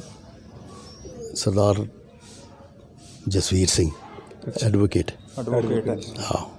ਤੇ ਦੂਸਰੇ ਬੇਟੇ? ਦੂਸਰਾ ਬੇਟਾ ਜਿਹੜਾ ਛੋਟਾ ਮੇਰਾ ਬੇਟਾ ਹੈ, ਉਹ ਇੰਜੀਨੀਅਰ ਹੈ। ਅੱਛਾ। ਐਮਟੈਕ ਕੀਤੀ ਹੈ ਉਹਨੇ ਅੱਛਾ। ਤੇ ਰੇਲਵੇ 'ਚ ਸਰਵਿਸ ਕਰ ਰਿਹਾ। ਇਸ ਲਈ ਬਡਗਾਮ ਪੋਸਟਡ ਹੈ ਉਹ। ਬਡਗਾਮ ਰੇਲਵੇ। ਹਾਂਜੀ। ਅੱਛਾ ਅੱਛਾ। ਐਸਐਸਸੀ ਹੈ, ਸੀਨੀਅਰ ਸੈਕਸ਼ਨ ਇੰਜੀਨੀਅਰ ਹੈ। ਅੱਛਾ ਅੱਛਾ ਅੱਛਾ। ਇਹ ਤੁਹਾਡੀ ਦੇਖੋ ਫੈਮਿਲੀ ਬੈਕਗ੍ਰਾਉਂਡ ਇਸ ਕਰਕੇ, ਕਿਉਂਕਿ ਮੈਂ ਜਿਹੜਾ ਲਿਖਣਾ ਸੀ ਇਸ ਵਿਚਾਰੇ ਦੀ ਪੂਰੀ ਹੋਏ। ਅੱਛਾ, ਹੁਣ ਮੈਨੂੰ ਦੱਸੋ, ਤੁਸੀਂ ਜਿਹੜਾ ਪਿੱਛੇ ਤੁਹਾਡਾ ਇਲਾਕਾ ਸੀ, ਹਾਂਜੀ, ਜਿਹੜਾ ਤੁਹਾਡਾ ਪਿੰਡ ਮੱਲਾ, ਉਹਨੇ ਨਾਲ ਕੋਈ ਹੋਰ ਘਰ ਕਿਸੇ ਨਾਲ ਕੋਈ ਨਾਮੀ ਬੰਦਾ ਕੋਈ ਕਿਹੜਾ ਕਰ ਸਕਦਾ? ਦੇਖੋ ਉਸਲੇ ਤੇ ਉੱਥੇ ਇਸ ਤਰ੍ਹਾਂ ਸਨ ਕਿ ਦੂਰ ਦੂਰ ਘਰ ਸਨ। ਅੱਛਾ। ਸਿੱਖਾਂ ਦੇ ਘਰ ਵੀ ਬੜੇ ਕਮ ਸਨ। ਘੱਟ ਸੀ ਘਰ। ਜਿਹੜਾ ਇਹ ਪਹਿਲ ਸਾਡਾ ਪਿੰਡ ਸੀ, ਇਹਦੇ ਵਿੱਚ ਜ਼ਿਆਦਾ ਮੁਸਲਮਾਨ ਹੀ ਸਨ। ਅੱਛਾ, ਸਿੱਖ ਨੇ ਘਰ? ਸਿੱਖ ਘੱਟ ਸਨ। ਅੱਛਾ। ਤੇ ਸਾਡਾ ਘਰ ਸੀ ਉਸੇ ਰਸਤੇ 'ਚ, ਤੇ ਸਾਡੇ ਘਰ ਦੇ ਨਾਲ ਹੀ ਇਹ ਤਰਲੋਕ ਸਿੰਘ ਜਿਹੜਾ ਮੈਂ ਤੁਹਾਨੂੰ, ਇਹ ਸਾਡੇ ਘਰ ਦੇ ਅੱਗੇ ਨਾਲ ਘਰ ਸੀ ਇਹਨਾਂ ਦਾ। ਗੱਲ ਸੁਣੋ ਜੀ, ਇੰਨੇ ਦੂਰ ਦੂਰ ਘਰ ਸੇ ਹੈ ਵੀ ਜੰਗਲ ਬੀਆਬਾਨ, ਤੇ ਇਸ ਲਈ ਜਾਨਵਰੇ ਸ਼ੇਰ ਚੀਤੇ ਦੇ ਖਤਰੇ ਨਹੀਂ ਸਨ? ਬੜੇ ਸਨ। ਫਿਰ ਉਹਨਾਂ ਨੇ ਕਿਆ ਤੋੜ ਕੇ ਰੱਖਿਆ ਸਨ ਅੱਗੇ? ਕੋਈ ਨਹੀਂ, ਉਹਦਾ ਸੀ ਵੀ ਆਦਮੀ ਸ਼ਿਕਾਰ ਸ਼ਕੂਰ ਵੀ ਕਰਦੇ ਸਨ। ਅੱਛਾ। ਹਾਂ, ਰਾਈਫਲ ਰੱਖੀਆਂ ਸਨ। ਉਸੇ ਲੜਾਈ ਵੀ ਸਾਨੂੰ ਜਿਹੜੀ 47 ਵਿੱਚ ਬੜੀਆਂ ਕੰਮ ਆਈਆਂ ਨੇ। ਮਤਲਬ ਰਾਈਫਲਾਂ ਅਮੂਮਨ ਹਰੇ ਘਰ 'ਚ ਹੋਣੀ ਸੀ? ਹਰ ਘਰ ਦੀ ਤਕਰੀਬਨ ਰਾਈਫਲ ਹੁੰਦੀ ਸੀ। ਭਾਵੇਂ ਤੋੜੇਦਾਰ ਹੀ ਹੁੰਦੀਆਂ ਸਨ, ਹੈ ਐਸਾ ਤੋੜੇਦਾਰ ਹੀ ਭਰ ਕੇ ਕਰਦੇ ਸਨ। ਲੇਕਿਨ ਉਹ ਤਾਂ ਬੜੀ ਚੀਜ਼, ਜਿਹੜਾ ਤੋੜੇਦਾਰ ਵੀ ਯੂਜ਼ ਕਰਨੇ ਸੀ ਉਸ ਵਕਤ ਐਮਨੀਸ਼ਨ, ਤੇ ਇਹ ਜਿਹੜਾ ਗਨ ਪਾਊਡਰ ਕਿੱਥੋਂ ਮਿਲਨੇ ਸੀ, ਕਿਸ ਤਰ੍ਹਾਂ ਕਰਨੇ ਸੀ? ਬਾਰਡਰ ਜਿਹਾ ਇਹ ਪਾਊਡਰ ਜਿਹਾ ਬਣਾਉਂਦੇ ਸਨ, ਪਤਾ ਨਹੀਂ ਇਸ ਦੇ ਬਾਰੇ ਮੈਨੂੰ ਕੁਝ ਵਾਕਫੀ ਨਹੀਂ ਇਤਨੀ। ਦੇਸੀ ਬਣਾ ਕੋਈ ਕਾਰਡ ਰੱਖੀ ਸੀ? ਦੇਸੀ ਸੀ ਕੁਝ। ਅੱਛਾ। ਤੋ ਛੋਟੀ ਛੋਟੀ ਉਹ ਕੰਕਰੀਆਂ ਵਿੱਚ ਪਾਉਂਦੇ ਸਨ। ਅੱਛਾ। ਤੇ ਉਹ ਗਜ਼ ਦੇ ਨਾਲ ਕੁੱਟਦੇ ਸਨ। ਹਾਂ, ਉਹੀ ਮੈਂ ਤੁਹਾਨੂੰ ਇਹ ਵਿੱਚ ਦੱਸ ਦਿਆਂ ਕਿ ਜਿਸ ਲਈ ਉਹ 47 'ਚ ਹੰਗਾਮਾ ਜਿਹੜਾ ਮਚਿਆ ਨਾ, ਤੇ ਅਸੀਂ ਸਾਰੇ ਉਸ ਇਸੇ ਸਰਦਾਰ ਬੂਟਾ ਸਿੰਘ ਦੇ ਘਰ ਇਕੱਠੇ ਹੋਏ, ਜਿੱਥੇ ਉਹ ਗੁਰਦੁਆਰਾ ਵੀ ਸੀ, ਤੇ ਨਾਲੇ ਉਹ ਛੱਤ ਜਿਹੜੀ ਟੀਨ ਦੀ ਛੱਤ ਸੀ, ਬੜਾ ਮਕਾਨ ਸੀ, ਸੋਖੇ ਸਨ। ਉੱਥੇ ਸਾਰੇ ਅਸੀਂ ਇਕੱਠੇ ਹੋਏ। ਆਂਟੀ ਆਓ, ਬਹਿ ਜਾਓ, ਬਹਿ ਜਾ। ਅੱਛਾ, ਬੈਠਾ ਕੁਰਸੀ ਤੇ। ਸਾਰੇ ਇਕੱਠੇ ਹੋਏ ਉੱਥੇ ਅਸੀਂ। ਅੱਛਾ। ਤੇ ਉਸੇ ਦੌਰਾਨ ਵਿੱਚ ਉਹ ਇੱਕ ਰਾਤ ਜਿਹੜੇ ਅਸੀਂ ਮਤਲਬ ਹੰਗਾਮਾ ਮਚਿਆ ਕਿ ਬਈ ਤੁਸੀਂ ਖਤਰਾ ਪੈਦਾ ਹੋ ਗਿਆ, ਸਾਰੇ ਉੱਥੇ ਇਕੱਠੇ ਹੋਏ। ਤੇ ਉੱਥੇ ਰਾਤ ਨੂੰ ਇਹਨਾਂ ਨੇ ਪਤਾ ਨਹੀਂ ਕਿਸ ਨੇ ਹੁਣ ਬੰਦੂਕ ਚਲਾਈ ਸੀ। ਅੱਛਾ ਉੱਥੇ ਦੇਖੀ ਤੁਸੀਂ हाँ उत्थे बंदूक उन्होंने चलाई भर के, तो वो एक तो गूंज दी आवाज़ इतनी सी, मोरे इधर बिठाने इन्हें ना भी नहीं ਕੋਈ ਗੱਲ ਨਹੀਂ। ਅੱਛਾ ਉਹਦਾ ਗੂੰਜ ਇਤਨੀ ਸੀ ਉਹਦੀ ਕਿ ਉਹ ਉੱਪਰ ਛੱਤ ਦੇ ਵਿੱਚ ਦੀ ਆਵਾਜ਼ ਆਈ, ਕਿਉਂਕਿ ਟੋੜੇਦਾਰ ਦੀ ਆਵਾਜ਼ ਵੀ ਬੜੀ ਹੁੰਦੀ ਹੈ। ਦੂਸਰੇ ਨਾਲੇ ਉੱਪਰ ਛੱਤ ਸੀ ਟੀਨ ਦੀ, ਅੱਛਾ ਉਹਦੇ ਨਾਲ ਆਵਾਜ਼ ਇਤਨੀ ਹੋਈ ਕਿ ਉਹ ਪੂਰਾ ਮਤਲਬ ਹਿੱਲ ਗਿਆ ਸਾਰਾ। ਨਾਲੇ ਰਾਤ ਦਾ ਟਾਈਮ ਸੀ ਹਾਂ ਤੇ ਪੂਰਾ ਜੰਗਲ ਸਾਰਾ, ਉਹ ਪਿੰਡ ਸਾਰਾ ਮੁਸਲਮਾਨ ਹਾਂ ਸਹਿ ਗਏ ਕਿ ਕੀ ਹੋ ਗਿਆ। ਪਹਿਲੇ ਵੀ ਦਬਦਬਾ ਸੀ, ਦਬਦਬਾ ਸੀ। ਕਮੇਟੀ ਦਾ ਦਬਦਬਾ ਸੀ। ਅੱਛਾ ਅੱਛਾ ਚਲੋ ਖੈਰ ਇਹ ਵੀ ਸਾਡਾ ਇੰਸਪੈਕਟਰ ਪ੍ਰਾਪਰ ਨੇ ਆਸਿਸ ਕਰਕੇ। ਮੈਨੂੰ ਦੱਸੋ ਤੁਸੀਂ ਉੱਥੇ ਸਕੂਲ ਗਏ ਹੋ? ਆਹ ਉੱਥੇ ਕਿਹੜਾ ਸਕੂਲ ਤੁਹਾਡੇ ਮਹੱਲੇ ਦੀ ਹੈ ਸਰ? ਉੱਥੇ ਨਹੀਂ ਮਹੱਲਾ ਨਹੀਂ ਸੀ ਉੱਥੇ ਕੋਈ, ਸਾਡੇ ਤੋਂ ਦੂਰ ਕੋਈ 1.5 ਕਿਲੋਮੀਟਰ ਦੇ ਉੱਤੇ ਜੰਗਲ ਦੇ ਵਿੱਚ ਹੀ ਸੀ ਇੱਕ ਜ਼ਿਆਰਤ ਸੀ। ਆਓ ਉੱਥੇ ਨਾਲ ਮਦਰਸਾ ਸਾਹਿਬ? ਮਦਰਸਾ ਸੀ। ਤੁਸੀਂ ਮਦਰਸੇ ਹੀ ਪੜ੍ਹੇ? ਮਦਰਸੇ ਹੀ ਪੜ੍ਹੇ ਸੀ। ਤੇ ਸਾਡਾ ਮਾਸਟਰ ਸੀ ਮੁਹੰਮਦ ਆਜ਼ਮ। ਉਹ ਜਿਵੇਂ ਦੱਸਿਆ ਤੁਹਾਨੂੰ ਕਿ ਜਿਹੜਾ ਸਾਡਾ ਨੰਬਰਦਾਰ ਸੀ ਸਰਦਾਰ ਮੁਹੰਮਦ ਆਜ਼ਮ ਖਾਨ, ਮੁਹੰਮਦ ਜ਼ਮਾਨ ਖਾਨ, ਉਹਦਾ ਜਵਾਈ ਸੀ ਉਹ ਮਾਸਟਰ। ਕਿੰਨਾ ਕੁ ਪੜ੍ਹਿਆ ਸਰ ਮਾਸਟਰ ਆਪਨੇ? पानी बड़ा नहीं ये चौथी पंजवीं है, ਇਹ ਨਹੀਂ ਹੋਣਾ ਕੁਝ, ਲੇਕਿਨ ਬੜੇ ਅੱਛੇ ਬੰਦੇ ਸਨ। ਹਾਂ ਨਹੀਂ ਉਹ ਜਿਹੜਾ ਸਾਡਾ ਨੰਬਰਦਾਰ ਸੀ ਨਾ, ਉਹ ਐਕਚੁਅਲੀ ਅਸੀਂ ਸਾਰੇ ਬਚੇ ਉਸ ਦੀ ਵਜ੍ਹਾ ਨਾਲ। ਅੱਛਾ ਹਾਂ ਉਹ ਮੁਸਲਮਾਨ ਸੀ, ਲੇਕਿਨ ਉਹ ਸਾਡੀ ਬੜੀ ਕਦਰ ਕਰਦਾ ਸੀ। ਤੇ ਉਸਨੇ ਜਿਸਲੇ ਹੰਗਾਮਾ ਜਿਹੜਾ ਮਚਿਆ ਤਾਂ ਉਸਨੇ ਬੁਲਾਇਆ, ਸਾਡੇ ਫਾਦਰ ਸਾਹਿਬ ਨੂੰ ਬੁਲਾਇਆ, ਬੁਲਾ ਕੇ ਕਹਿਣ ਲੱਗਾ ਵੀ ਇਹ ਗੱਲ ਇਹ ਹੈ ਕਿ ਤੁਸੀਂ ਅੱਜ ਰਾਤ ਕਿਸ 'ਤੇ ਗੁਜ਼ਾਰ ਲਓ, ਕਿਉਂ ਅੱਜ ਬੜਾ ਹੰਗਾਮਾ ਹੈ, ਤੇ ਤੁਸੀਂ ਅੱਜ ਰਾਤ ਕਿਸੇ 'ਤੇ ਗੁਜ਼ਾਰ ਲਓ, ਕੱਲ੍ਹ ਨੂੰ ਅਸੀਂ ਦੇਖਾਂਗੇ ਕੁਝ। ਉਹਦੇ ਫਾਦਰ ਸਾਹਿਬ ਮੇਰੇ ਕਹਿਣ ਲੱਗੇ ਗੱਲ ਸੁਣੋ ਤੁਸੀਂ ਸਰਦਾਰ ਸਾਹਿਬ, ਉਹਦਾ ਨਾਮ ਸੀ ਸਰਦਾਰ ਮੁਹੰਮਦ ਜ਼ਮਾਨ ਖਾਨ। ਸਰਦਾਰ ਸਾਨੂੰ ਮਤਲਬ ਮੋਤਬਰ ਬੰਦੇ ਨੰਬਰਦਾਰ ਸੀ। ਤੇ ਉਸ ਲਈ ਫਾਦਰ ਸਾਹਿਬ ਸਾਡੇ ਬੜੇ ਗੁੱਸੇ ਹੋਏ। ਉਹਨਾਂ ਨੇ ਕਿਹਾ ਵੀ ਤੂੰ ਇਤਨੀ ਦੇਰ ਪਹਿਲੇ ਕਹਿੰਦੇ ਰਹੇ ਤੁਸੀਂ ਕਿ ਅਸੀਂ ਤੁਹਾਡੀ ਮਦਦ ਕਰਾਂਗੇ ਕੁਛ ਨਹੀਂ ਹੋਏਗਾ, ਅੱਜ ਤੁਸੀਂ ਕਹਿੰਦੇ ਹੋ ਕਿੱਧਰ ਜਾਓ, ਤੁਸੀਂ ਚੱਲ ਜਾਓ ਯਾਰ। ਉਹ ਬੜਾ ਮਹਿਸੂਸ ਕੀਤਾ ਉਹਨੇ ਕਿਹਾ ਚਲ ਕੋਈ ਗੱਲ ਨਹੀਂ। ਉੱਪਰ ਉੱਥੇ ਜ਼ਿਆਰਤ ਦੇ ਉੱਪਰਲੀ ਸਾਈਡ 'ਤੇ ਉੱਥੇ ਮੁਸਲਮਾਨ ਇਕੱਠੇ ਹੋਏ ਸਾਰੇ ਮਹੱਲੇ ਵਾਲੇ। ਹਾਂ ਪਿੰਡਾਂ ਦੇ ਹੋਰ ਨੇੜੇ ਤੇੜੇ, ਪਿੰਡ ਦਾ ਨਾ ਕੋਈ, ਪਿੰਡ ਦੇ ਨਹੀਂ ਬਾਹਰਲੇ ਇਕੱਠੇ ਹੋ। ਤਾਂ ਉਹਨਾਂ ਨੇ ਕਿਹਾ ਵੀ ਅੱਜ ਅਸੀਂ ਹਮਲਾ ਕਰਨਾ ਇਸ ਤੇ ਪਿੰਡ 'ਤੇ।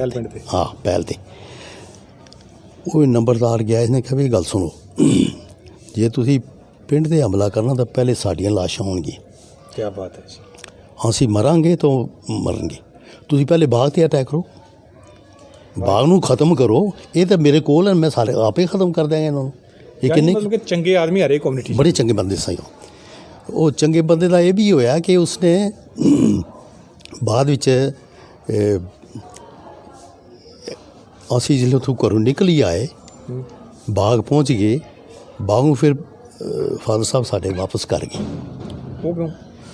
ਸਮਾਨ ਸਮੂਨ ਜਾਂ ਮਾਲ ਲੰਗਰ ਦੇਖਣ? ਮਾਲ ਲੰਗਰ ਵੀ ਸੀ, ਫਸਲ ਵੀ ਸੀ। ਅੱਛਾ ਤੇ ਗਏ, ਹਾਂ ਆਹੋ ਪੈਸਾ ਤੇ ਉਹ ਗਏ ਉੱਥੇ ਤੇ ਉਹਨਾਂ ਨੇ ਉਸ ਲਈ ਉਹ ਇਹ ਗਏ ਤਲਵਾਰ ਰੱਖੀ ਹੁੰਦੀ ਸੀ, ਹੋਰ ਕੀ ਤਲਵਾਰ ਨਾਲ ਹੁੰਦੀ ਸੀ। ਉਹ ਗਏ ਉੱਥੇ, ਉਹਨਾਂ ਨੇ ਉਸ ਲਈ ਜਿਹੜੇ ਉਹ ਘਰ ਪਹੁੰਚੇ ਤੇ ਉਸਨੇ ਦੇਖਿਆ ਤੇ ਸਾਡੇ ਸਾਹਮਣੇ ਹੀ ਉਹਨਾਂ ਦਾ ਦੀਵਾਨ ਸੀ, ਜਿਹੜਾ ਨੰਬਰਦਾਰ ਦਾ ਸੀ ਨਾ ਘਰ, ਉੱਥੇ ਦੀਵਾਨ ਸੀ ਤੇ ਦੀਵਾਨ ਵੀ ਲੋਕੀ ਬੈਠੇ ਸਨ, ਮੁਸਲਮਾਨ ਸਾਰੇ ਬੈਠੇ। ਉਹ ਰੇਡਰ ਜਿਹੜੇ ਪਾਕਿਸਤਾਨ ਵਾਲੇ ਆਉਣ ਵਾਲੇ ਸਨ, ਉਹਨਾਂ ਦੇ ਰਿਸੈਪਸ਼ਨ ਵਾਸਤੇ ਉਹ ਬੈਠੇ ਹੋਏ ਸਨ। ਅੱਛਾ ਤੇ ਇਸ ਦੇ ਉੱਥੇ ਚਲੇ ਗਏ ਫਾਦਰ ਸਾਹਿਬ ਵੀ। ਉਹ ਜਿਸਲੇ ਦੇਖਿਆ ਤਾਂ ਉਹ ਨੰਬਰਦਾਰ ਇਸ ਤਰ੍ਹਾਂ ਘੁੰਮ ਰਿਹਾ ਸੀ। ਉਸ ਨੇ ਸੋਚਿਆ ਵੀ ਇਹ ਬੜਾ ਮੁਸ਼ਕਿਲ ਹੋ ਗਿਆ, ਇਹ ਕਿੱਧਰੋਂ ਆ ਗਿਆ, ਇਹ ਹੁਣ ਇਸ ਨੂੰ ਬਾਹਰ ਕੱਢਣਾ ਬੜਾ ਮੁਸ਼ਕਿਲ ਹੈ। ਮੈਂ ਹੁਣ ਜੇ ਇਸ ਨੂੰ ਕਹਾਂ ਕਿ ਤੂੰ ਵਾਪਸ ਚਲਾ ਜਾ ਤਾਂ ਮੇਰੇ ਨੂੰ ਪੈ ਕੇ ਜਾਣਗੇ। ਉਹਨਾਂ ਨੇ ਕਿਹਾ ਆਓ ਜੀ ਸਰਦਾਰ ਸਾਹਿਬ ਆਓ, ਬੈਠੋ। ਬੈਠੇ ਕੁਰਸੀ 'ਤੇ ਸਾਰੇ ਬੈਠੇ ਹੋਏ ਸਨ ਸਾਰੇ। ਉਹਨੇ ਕਿਹਾ ਵੀ ਸਰਦਾਰ ਸਾਹਿਬ ਕਿ ਤੁਸੀਂ ਕਿਸ ਤਰ੍ਹਾਂ ਆਏ ਹੋ? ਹਾਂ ਜੀ ਮੈਂ ਦੇਖਿਆ, ਮੈਂ ਕਿਹਾ ਫਸਲ ਦਿਖਾਈਏ। ਕੋਈ ਫਸਲ ਦੀ ਕੋਈ ਲੋੜ ਨਹੀਂ ਹੈ, ਇਸ ਤਰ੍ਹਾਂ ਪੰਜਾ ਕੀਤਾ, ਫਸਲ ਅਸੀਂ ਦੇਖ ਲਾਂਗੇ ਆਪੇ, ਠੀਕ ਹੈ ਚਲੋ। ਹਾਂ ਨਿਕਲਣਾ ਤੁਸੀਂ ਨਿਕਲੋ। ਖੈਰ ਜੀ ਉਹ ਨਿਕਲ ਆਏ। ਉਹ ਨਿਕਲ ਕੇ ਜਿਹੜੇ ਉਹ ਅਸੀਂ ਦੱਸਿਆ ਨਾ ਵੀ 1.5-2 ਕਿਲੋਮੀਟਰ 'ਤੇ ਸਾਡਾ ਸਕੂਲ ਸੀ, ਉਹ ਉੱਥੋਂ ਉਹ ਨਿਕਲੇ ਬਾਹਰ ਤਾਂ ਪਿੱਛੋਂ ਅੱਗ ਲੱਗੀ। ਹਾਂ ਉਹ ਆ ਗਏ ਨਾ ਰੇਡਰ ਜਿਹੜੇ ਸਨ, ਉਹ ਆ ਗਏ, ਉਹਨਾਂ ਮਕਾਨਾਂ ਨੂੰ ਅੱਗ ਲਾਉਣੀ ਸ਼ੁਰੂ ਕਰ ਦਿੱਤੀ।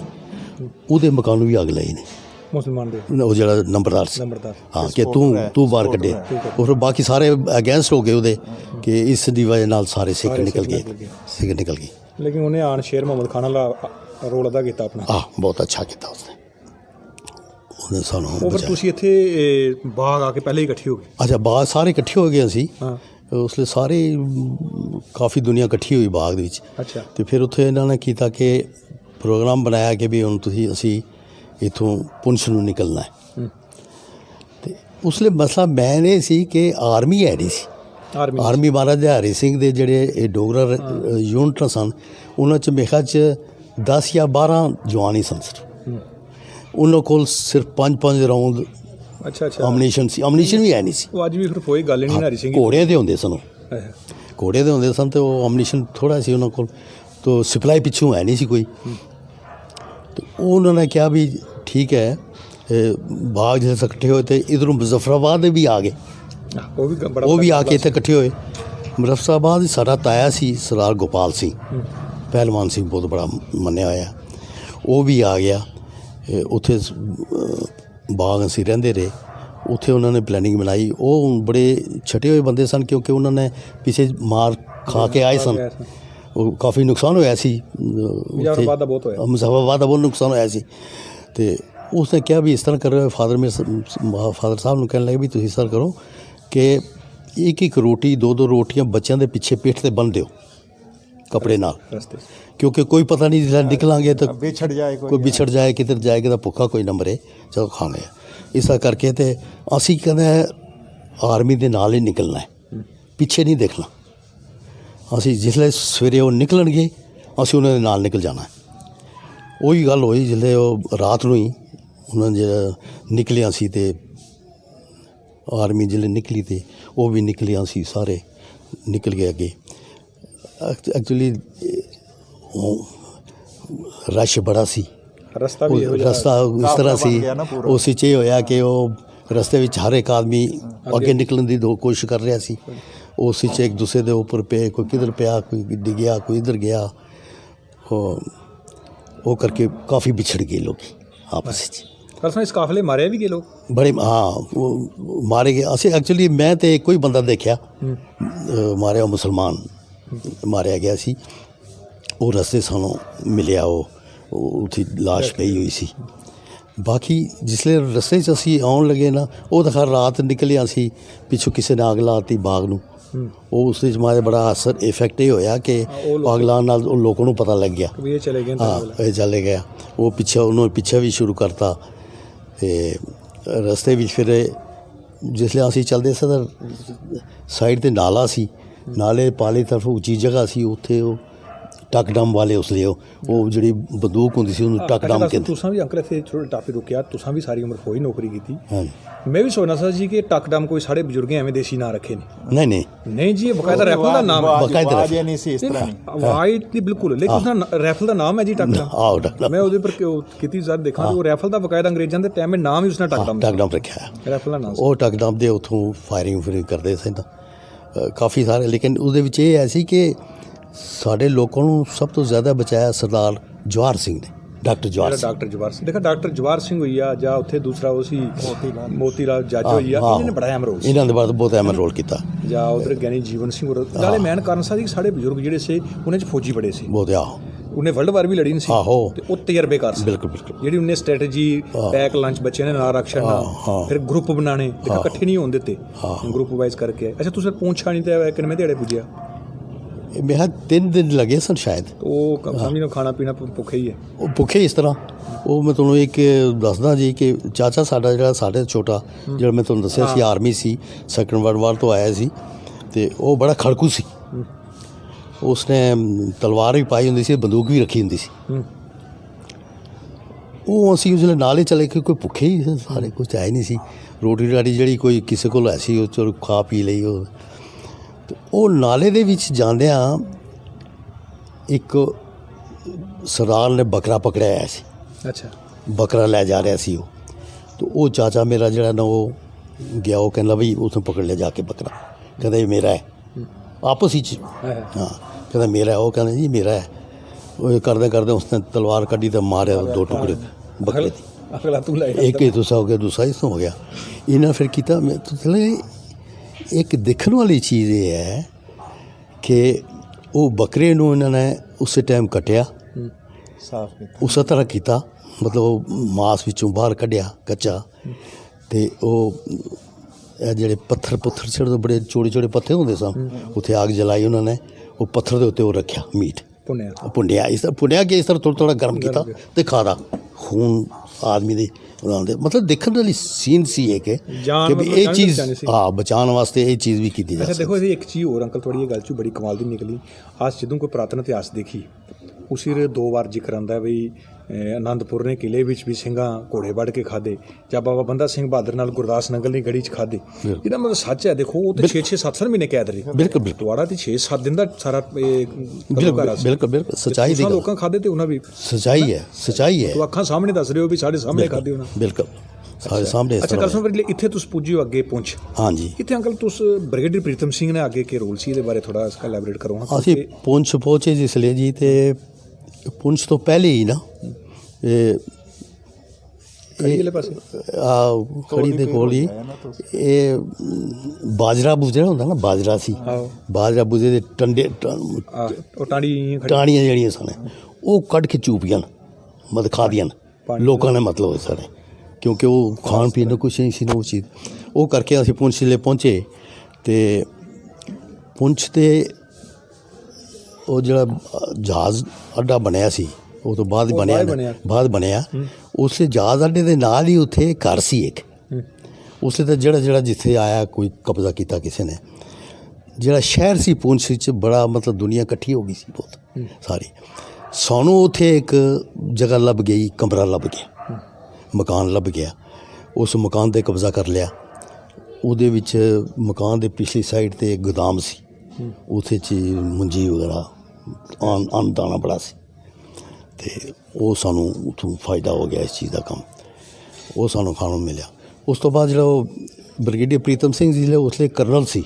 ਅੱਛਾ।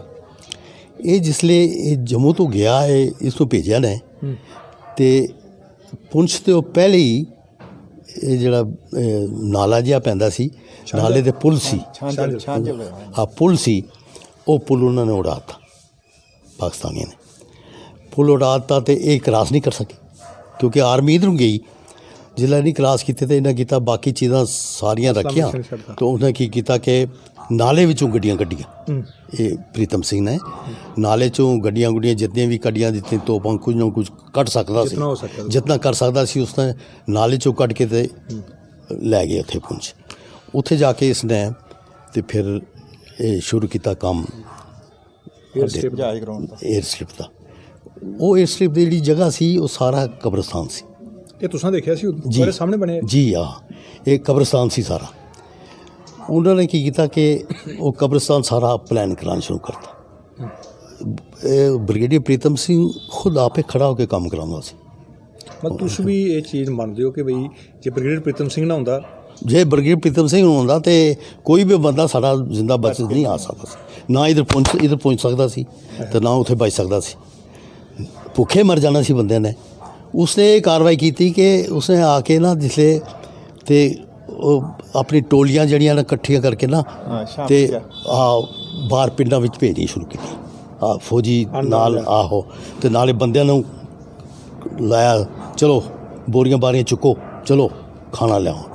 ਪਿੰਡਾਂ ਵਿੱਚ ਜਾਣਾ, ਪਿੰਡ ਵਿੱਚ ਜਾ ਕੇ ਤਾਂ ਲੁੱਟਣਾ ਜਦੋਂ ਜੋ ਕੁਝ ਮਿਲਿਆ। ਦੇਖੋ ਉਸਦੇ ਕੋਲ 2-3 ਚੀਜ਼ਾਂ ਸਨ। ਇੱਕ ਦੁਸ਼ਮਣ ਕੋਲੋਂ ਬਚਾਉਣਾ, ਦੁਸ਼ਮਣ ਭੁੱਖ ਕੋਲੋਂ ਬਚਾਉਣਾ। ਤਾਂ ਭੁੱਖ ਕੋਲੋਂ ਬਚਾਉਣ ਵਾਸਤੇ ਉਸਨੇ ਕੀਤਾ ਕਿ ਉਹ ਆਪੇ ਖੜਾ ਹੁੰਦਾ ਸੀ, ਸੋਟੀ ਜੀ ਰੱਖੀ ਹੁੰਦੀ ਸੀ ਉਹਨੇ, ਅਤੇ ਜਿਹੜਾ ਕੋਈ ਥੋੜ੍ਹਾ ਕੋਈ ਲਿਆਂਦਾ ਸੀ ਤਾਂ ਉਹਨੂੰ ਸੋਟੀ ਮਾਰਦਾ ਸੀ। ਕਿਉਂ ਥੋੜ੍ਹਾ ਕਿਉਂ ਲਿਆਂਦਾ ਜੀ? ਭਰ ਕੇ ਲਿਆ।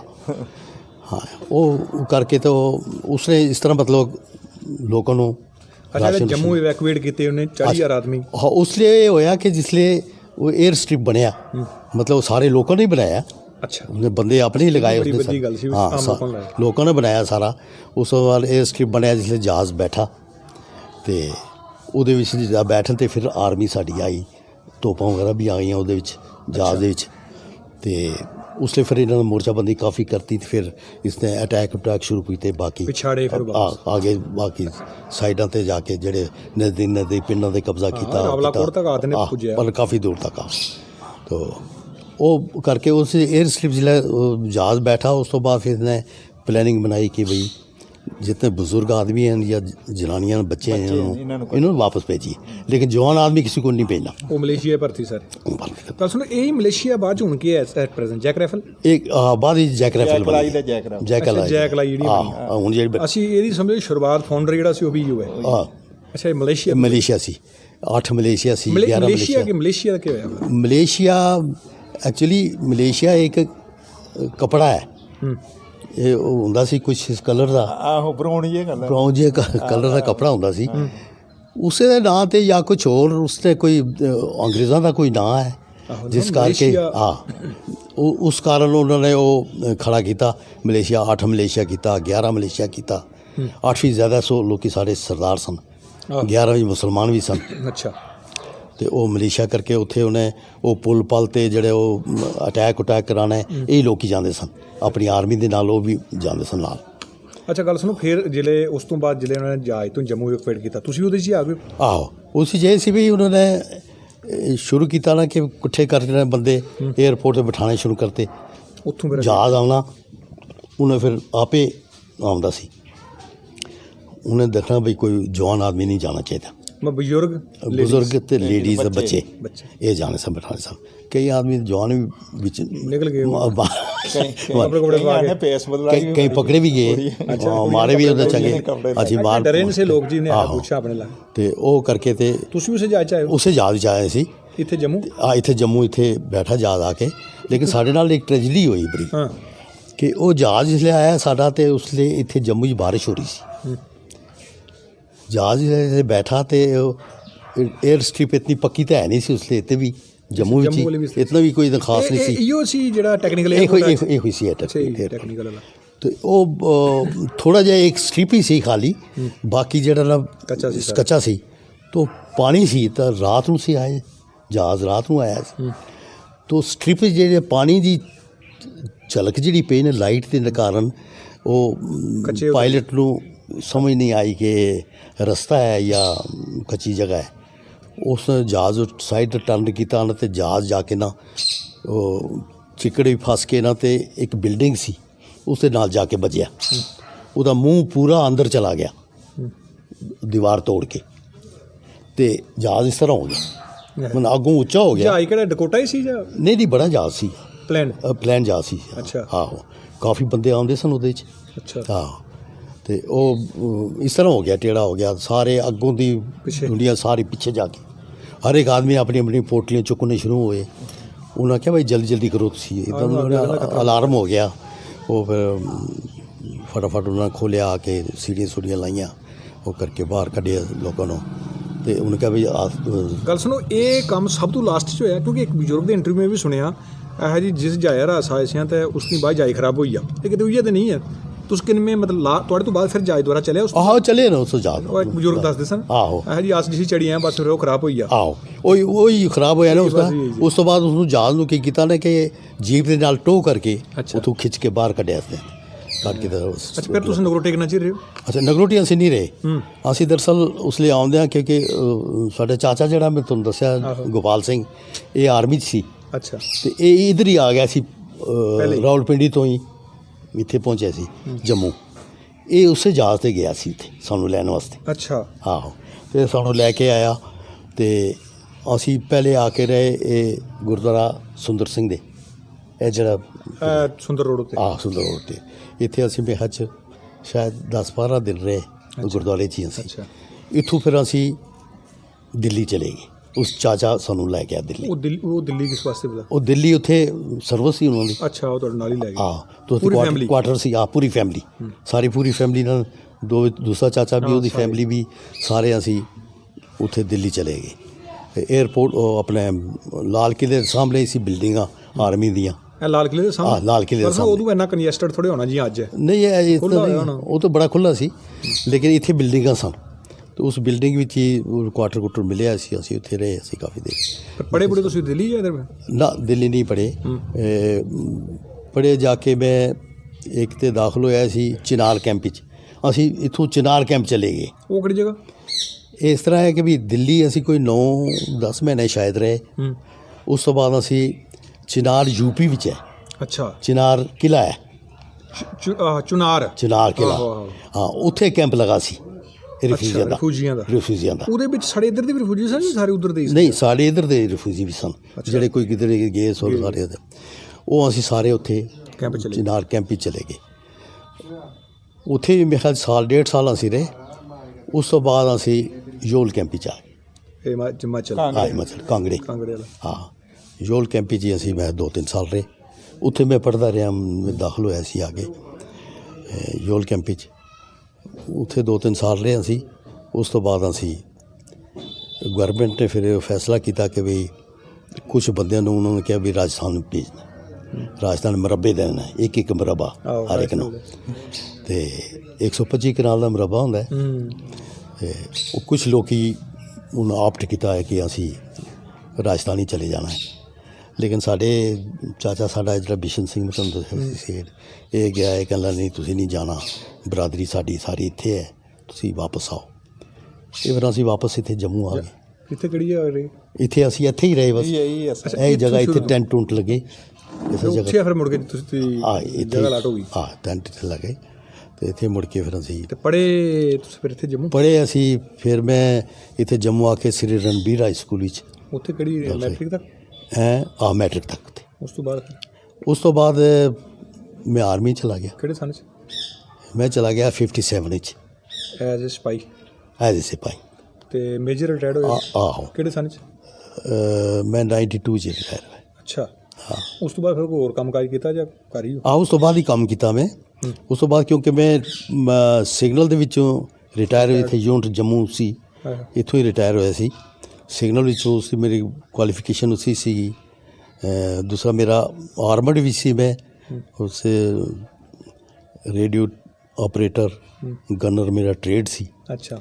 ਟੈਂਕਾਂ ਵਿੱਚ ਟੈਂਕਰ ਸਾਲੇ ਸੀ ਮੈਂ। ਆਹੋ। ਅਤੇ ਉਸ ਤੋਂ ਬਾਅਦ ਫਿਰ ਮੇਰੀ ਜਿਹੜੀ ਕਮਿਸ਼ਨ ਮਿਲੀ 78 ਵਿੱਚ, ਅਤੇ ਉਸ ਤੋਂ ਬਾਅਦ ਫਿਰ ਮੈਂ ਡਿਫਰੈਂਟ ਯੂਨਿਟ ਚਲਾ ਗਿਆ ਐਜ਼ ਏ ਕੁਆਟਰ ਮਾਸਟਰ। ਅੱਛਾ। ਅਤੇ ਫਸਟ ਸੈਕਿੰਡ ਲੈਫਟੀਨੈਂਟ ਬਣਿਆ। 1 ਮਹੀਨਾ ਟ੍ਰੇਨਿੰਗ ਕੀਤੀ ਦੇਹਰਾਦੂਨ IMA 'ਚ। ਉਸ ਤੋਂ ਬਾਅਦ ਟ੍ਰੇਨਿੰਗ ਤੋਂ ਬਾਅਦ ਪਹਿਲੀ ਯੂਨਿਟ ਮੇਰੀ ਮਿਲੀ ਮੈਨੂੰ ਇੱਕ ਮਰਾਠਾ ਯੂਨਿਟ ਸੀ, 69 ਫੀਲਡ ਰੈਜੀਮੈਂਟ। ਅੱਛਾ। ਉਹ ਸੀ ਰਾਜਸਥਾਨ ਵਿੱਚ। ਉੱਥੇ ਮੇਰੀ posting as a second lieutenant as a quarter master of unit. ਅੱਛਾ। ਉੱਥੇ ਮੈਂ ਕੋਈ ਸਾਲ ਇੱਕ ਰਿਹਾ। ਉਸ ਤੋਂ ਬਾਅਦ ਯੂਨਿਟ ਮੂਵ ਕਰ ਗਈ ਸਿਲੀਗੁੜੀ। ਅੱਛਾ। ਤਾਂ ਸਿਲੀਗੁੜੀ 2 ਸਾਲ ਉੱਥੇ ਰਹੇ ਅਸੀਂ। ਗੁਹਾਟੀ। ਹਾਂ, ਉੱਥੇ ਸਿਲੀਗੁੜੀ ਤੋਂ ਅਸੀਂ 2 ਸਾਲ ਉੱਥੇ ਰਹਿਣ ਤੋਂ ਬਾਅਦ ਫਿਰ ਯੂਨਿਟ ਮੂਵ ਕੀਤੀ ਊਧਮਪੁਰ ਆ ਗਈ। ਪਰ ਲਾਸਟ ਰਿਟਾਇਰਡ ਕਿਹੜੀ ਜਗ੍ਹਾ ਹੋਇਆ ਤੁਸੀਂ? ਰਿਟਾਇਰਮੈਂਟ ਜੰਮੂ ਤੋਂ ਹੋਇਆ।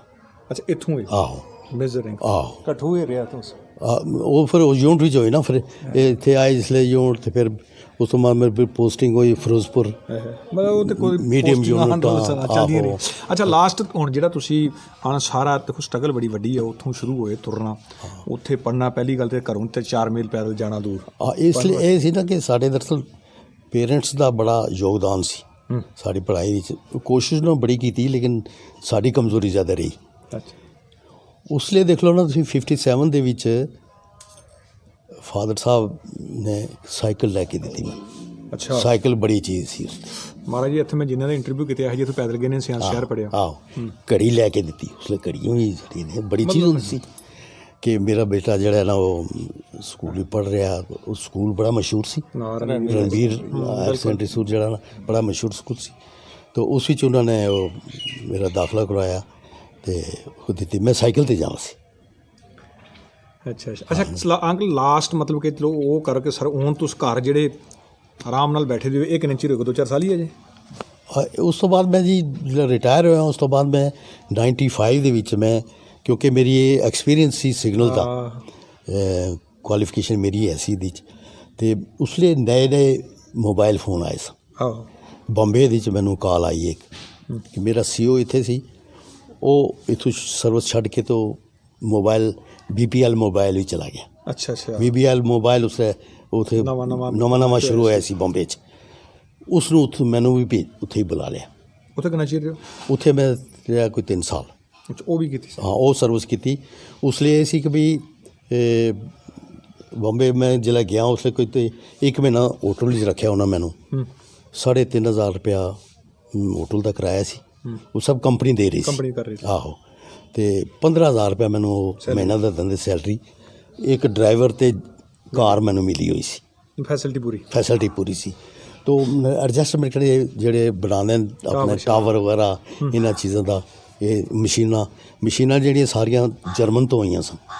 ਇਹ ਜਿਹੜੀ BPO ਮੋਬਾਈਲ ਦੀਆਂ ਜਿਹੜੀਆਂ, ਮੈਂ 3.5 ਸਾਲ ਉੱਥੇ ਸੇਵਾ ਦਿੱਤੀ। 3 ਸਾਲ ਉੱਥੇ ਸੇਵਾ ਕੀਤੀ। ਉਸ ਤੋਂ ਬਾਅਦ 98 ਵਿੱਚ ਮੈਂ ਵਾਪਸ ਘਰ ਆ ਗਿਆ।